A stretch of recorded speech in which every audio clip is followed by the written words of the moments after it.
Hello, this is SR Staley, and I'm talking to you from Tallahassee, Florida.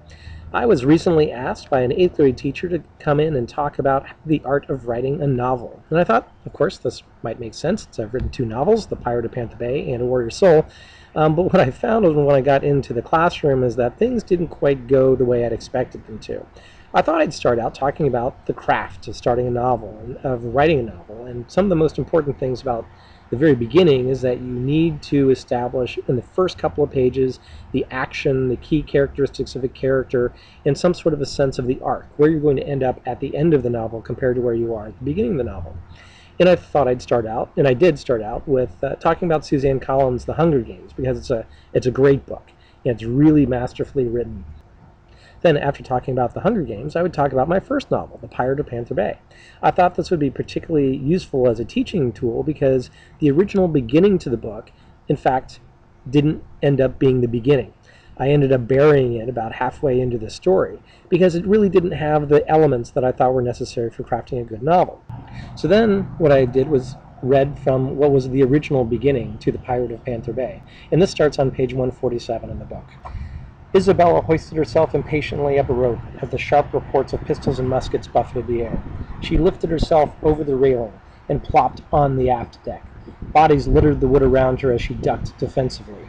A sailor stood, startled, just a few feet away from her, wearing a yellow sash, the mark of Yellow Jacket. Carl was right. The pirate pulled a gun, but Isabella's pistol dropped him instantly. She dropped the spent firearm and snatched up the unused pistol of the slain mutineer. Actually, the action is pretty good, and I really enjoyed writing that part of it, and I thought it would be very interesting to open it up with that, but the thing is, it's all action. It really doesn't set up the plot, doesn't tell you much about the character. And the original story starts out, Isabella stormed into the cramped cabin of the Marie Rouge, letting the door thump wildly. How could this have happened? Everything seemed lost, and she hadn't even begun. Her first command of a pirate ship, and she let her first prize blow up out from under her. What would her crew do now?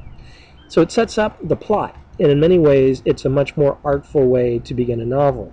But when I asked the kids which ones they liked, there was an interesting split. The girls liked the novel as it started out the first time because it really focuses on the emotional conflict with Isabella as she's realized she's made this terrible decision and these effects of something she had unintended or might actually jeopardize her career as a pirate captain. The boys, on the other hand, loved the idea of Isabel hoisting herself up on a rope, plopping herself on the afterdeck in the middle of a battle.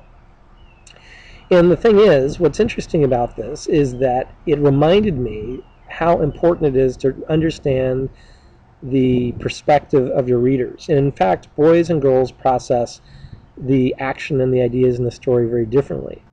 So what I tried to do in the second novel was really try and combine the two, put the action and the emotion together all at once. And so here's how that one starts. Hands trembling, Luke crouched behind the plastic trash can and prayed he'd be okay.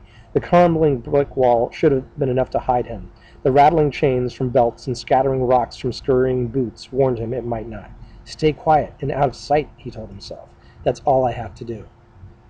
And so really what it comes down to is that there is an art to crafting a novel. There's also an art to writing novels that are going to be geared toward boys. The good news is the girls are more patient, particularly at this age in the teenage years, and so they're willing to wait for the emotion, and they tend to be willing to stick with a story and really see where it comes out.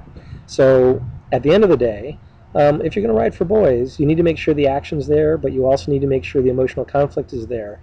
But you can't always follow the rules of the textbook in writing novels.